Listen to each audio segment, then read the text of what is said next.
பண்ணணும்னா அந்த விருப்பத்தை கர்த்தர் தருவார். ஒருவேளை உங்களுடைய விருப்பங்கள் எல்லாம் ஒருவேளை மண் போட்டு யாராவது ஒருத்தர் புதைச்சிருக்கலாம். உங்களுடைய ஆசைக்கு விரோதமாய் அவர்கள் பேசியிருக்கலாம். ஆமா, நீ பெருசா பண்ணுவியாமா, நீ பெருசா உயர்வியாமா. யோசேப்பினுடைய சகோதரர்கள் அப்படிதான் அவனை பார்த்து சொன்னாங்க. நீ என்ன பெரிய எங்களுக்கு தலைவன் ஆயிருவியோ, நீ என்ன பெரிய ஆளாயிருவியோ, எப்படி எப்படி நடக்கும். ஒரு சொப்பனத்தை பார்த்த உடனே எல்லாம் நடந்துருச்சோ, என்னென்னமோ அவனை பார்த்து அப்படி பேசினாங்க. ஆனா நான் நம்புறேன், அந்த விருப்பத்தை உள்ளுக்குள்ள வச்சவர் கர்த்தர். யோசேப்பை கர்த்தர் அந்நிய தேசத்துல கொண்டு போய் அவனுடைய தரிசனத்தையும் சொப்பனத்தையும் கர்த்தர் அப்படியே நிறைவேற்றினார். நான் நம்புகிறேன், கர்த்தர் உங்களுக்கு சொப்பனத்தின் மூலமாய் உங்க தரிசனத்தை கர்த்தர் விரிவுபடுத்துவார். கர்த்தர் உங்களுக்கு காண்பிப்பார், உங்களை என்ன செய்ய போறேன் அப்படின்றத கர்த்தர் காண்பிப்பார். ஸோ உங்கள் பிள்ளைகளுடைய தலையின் மேலே நீங்கள் கை வச்சு ஜெபம் பண்ணும்போது கூட எப்படி ஜபிக்கணும்னா, ஆண்டவரே என் பிள்ளைக்கு வாழணுன்ற விருப்பம் என்ன பண்ணணும்னா வேண்டும். ஆமென், அல்லேலூயா. இந்த உலகத்தில் நிறைய பேர் பிடிக்காம தான் வாழ்க்கையை வாழ்ந்துட்டு இருக்கிறாங்க. அவங்களுக்கு பிடிக்கவே இல்லை. ஏதோ ஒன்று தோல்வி ஆன உடனே அவங்களுக்கு எல்லாமே போச்சுன்னு நினைக்கிறாங்க. இல்லை, தோல்வி ஒரு தலைவனுக்கு தோல்வி வந்துட்டே தான் இருக்கும். மாறி ஒவ்வொரு சூழ்நிலையிலும் ஒவ்வொரு விதமாக வரும்.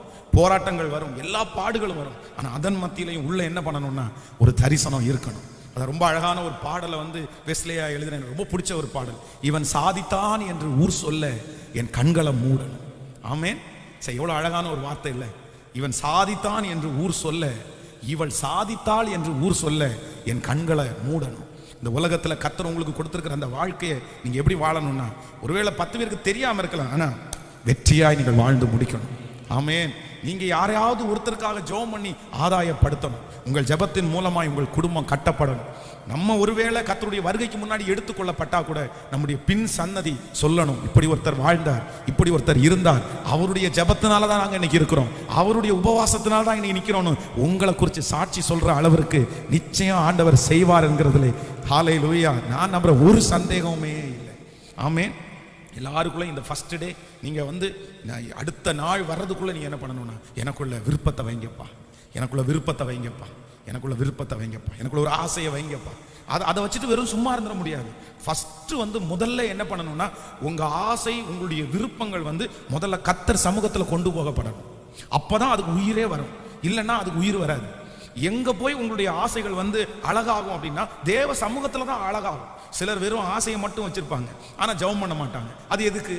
அதுல எந்த பிரயோஜனம் இல்லை. ஆசைன்றது எல்லாருக்குமே இருக்கும். பொதுவாக சொல்ல போனா எனக்கு கார் வாங்கணும், எனக்கு ஃப்ளைட் வாங்கணும்னு நிறைய பேருக்கு ஆசை இருக்கும், வீடு கட்டணும் அப்படின்னு. இந்த ஆசை வெறும் வாலிப தம்பிகளுக்கு தங்கச்சிகளுக்கு எல்லாருக்குமே. கூட படிக்கிற பிள்ளைங்க ரொம்ப ஒரு வசதியா இருந்தாங்கன்னா இவன் அறியாமலே அப்படி வரணும், நான் ஒரு ஷூ போடணும், நான் ஒரு பைக் வாங்கணும் அப்படின்னு ஆசை இருக்கும். நான் சொல்றேன், ஆசைக்கு நமக்கு உள்ளே இருக்கிற தரிசனத்திற்கு உருவம் கொடுக்கறதே என்ன அப்படின்னா கர்த்தர் சமூகம் தான் உருவம் கொடுக்கும்.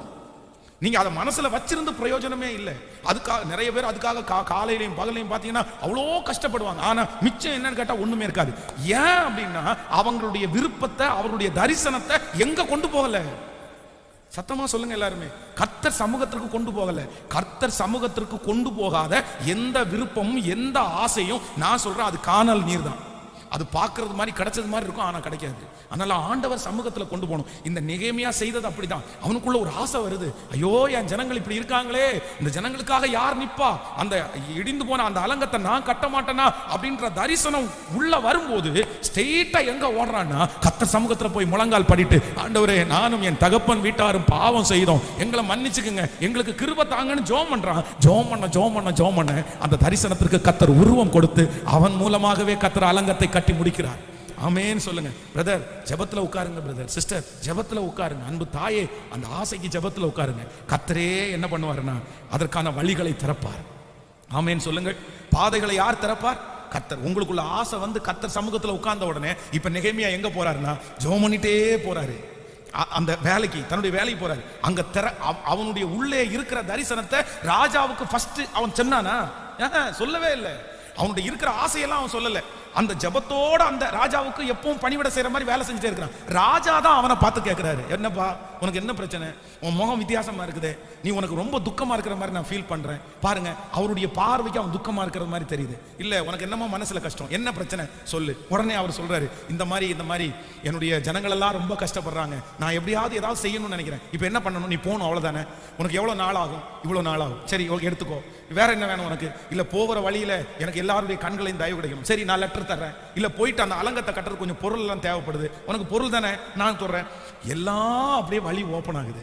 அப்போ ஃபர்ஸ்ட் தரிசனம், அதுக்கப்புறம் ஜெபம், அதுக்கு அப்புறம் இவனே கேட்கல, கர்த்தரே வழிகளை ஓபன் பண்றாரு. ஆமென். ஏற்ற காலத்தில் கர்த்தர் உங்களை உயர்த்தும்படிக்கு அவருடைய பலத்த கைக்குள். பிரதர், இன்னைக்கு கர்த்தர் உங்களுக்கு தரிசனத்தை கொடுத்தாரு. நான் சொல்றேன், இந்த 21 நாள் உங்களை கர்த்தர் ஜெபிக்க வைக்க போறாரு.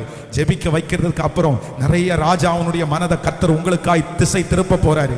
உங்களுடைய காரியம் ஜெயமாய் மாறும். நீங்க கேட்க மாட்டீங்க, கர்த்தரே உங்களுக்கு ஒரு வழியை கர்த்தர் திறந்து அந்த வழியிலே உங்களை நடக்க பண்ணி ஹல்லேலூயா முடிவிலே ஒரு பெரிய வெற்றியை கர்த்தர் பார்க்க போகிறார். எத்தனை பேர் நம்புறீங்க? ஆமென். கையை உயர்த்தி, நான் விசுவாசிக்கிறேன் ஆண்டவரே, நான் விசுவாசிக்கிறேன் ஆண்டவரே, என்னுடைய தரிசனத்துக்கு உயிர் கொடுங்க ஆண்டவரே. சொல்லுங்க, என் தரிசனத்துக்கு உயிர் கொடுங்க, என் ஆசைக்கு உயிர் கொடுங்க ஆண்டவரே, என் விருப்பத்திற்கு உயிர் கொடுங்க ஆண்டவரே. ஆண்டவரே, உங்க சமூகத்துல தான் இந்த உயிர் கிடைக்கும், உங்க பிரசனத்துக்குள்ளதான் இந்த உயிர் கிடைக்கும். நான் உட்காரணும், நான் முழங்கால் படிடணும், நான் அழணும், நான் கிருபையை கேட்கணும். அப்பா அப்பா அப்பா அப்பா, நீங்களே எனக்காக வழிகளை திறக்கிற வரைக்கும் உங்களுடைய கரத்தை நான் பிடிக்கணும் ஆண்டவரே, உங்களோட நான் நெருக்கமா இருக்கணும் ஆண்டவரே. அப்படி நான் இருக்கும்போது கர்த்தாவே எங்களுக்கு நீர் செய்வீர் என்று எங்களுக்கு தெரியும் ஆண்டவரே. ஜெபம் இல்லாத தரிசனம் ஆண்டவரே செயல்படாது, எங்களுக்கு தெரியும். அந்த ஜெப ஆவி இப்போ இந்த இரக்கம் செய்யும் வரை கூட்டத்தில் இந்த முதல் நாள் உம்முடைய ஊழியக்காரனாய நான் பலிபீடத்தில் இருந்து அப்படியே இந்த ஜெப மகிமை, ஒரு ஜெப மேகம் என் பிள்ளைக்குள்ள கடந்து போவதாக. இதுவரையிலும் அவர்களுக்கு இடிந்து போய் இருக்கிற அந்த ஜெப வாழ்க்கையை கர்த்தர் கட்டி எழுப்புவீராக ராஜா. இப்பொழுது இயேசுவின் நாமத்தினால கட்டி எழுப்பப்படட்டும். ஜெபிக்கிறதற்கு கர்த்தர் காலையில தட்டி எழுப்புங்கப்பா. ஜெபிக்கிறதற்கு கர்த்தர் உங்க பிள்ளைகளை உந்தி தள்ளுங்க ராஜா. அவங்க ஜெபிக்க உட்காரும் போது அந்த வார்த்தைகள் வந்து கொண்டே இருக்கட்டும். இயேசு கிறிஸ்துவின் நாமத்தில் இப்பொழுது அந்த முழங்கால்கள் பலப்படுவதாக, பலப்படுவதாக. ஓ, ஜெபிக்கும் போது இருக்கிற தடைகள் இயேசுவின் நாமத்தினால உடைவதாக, உடைவதாக. இயேசுவே, ஜெபிக்கிறதற்கு என் பிள்ளைகளுடைய இருதயத்தை இப்பொழுது பத்திரப்படுத்துவீராக. சிந்தனைகளில் வருகிற டிஸ்டர்பன்ஸ் இயேசுவின் நாமத்தினால இப்பொழுது விலகி போவதாக. இந்த 21 நாளைக்குள்ள இழந்து போன சகல ஜெப ஆவியையும் என் பிள்ளைகள் பெற்றுக் கொள்ளுவார்களாக. ஹல்லேலூயா, ஹல்லேலூயா, ஹல்லேலூயா. ஸ்தோத்திரம், ஸ்தோத்திரம், ஸ்தோத்திரம். ஆமென் சொல்லுங்கள் பார்க்கலாம்.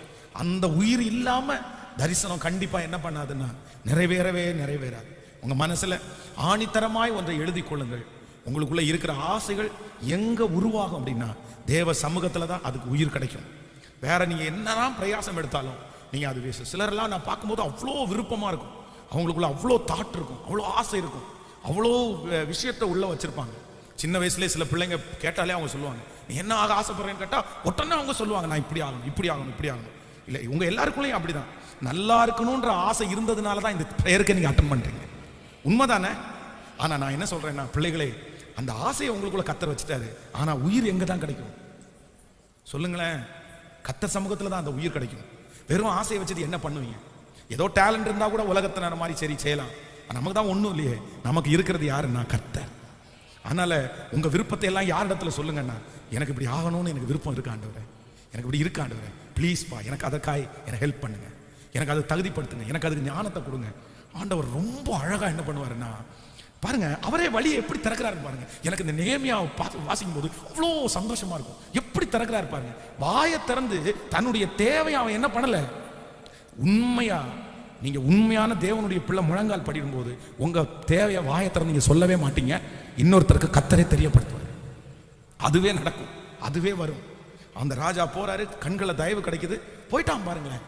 அந்த தரிசனம் அவனை கொண்டு போச்சு. இதுக்கு எல்லாத்துக்கும் நீங்க தாவீதை குறித்து வேதம் சொல்லுது. தாவீதுக்கும் என்ன அப்படின்னா, அந்த ஆடுகள் மேல் இருக்கிற கரிசனையை பாருங்க. தரிசனம் வந்துருச்சு, காப்பாற்றணும் காப்பாற்றணும் தரிசனம் வந்துச்சு. இந்த தரிசனத்துக்கு யார் உயிர் கொடுத்தாருன்னா, ஆராதனை, ஜெபம், உபவாசம். அந்த தகப்பனை விட்டு போகும்போது எதையும் எதிர்பார்க்கல, ஜெபத்திலேயே இருக்கும்போது கர்த்தரே அவனை நடத்தினார். அப்போ ஃபர்ஸ்ட் நம்பர் 1 உங்களுக்குள்ள என்ன வேணும்? ஆசை, விருப்பம், ஒரு காரியத்தை குறித்து நல்லா வரணும் அப்படின்ற எண்ணம் உங்களுக்குள்ள எல்லாருக்குள்ளேயும் இருக்கணும்.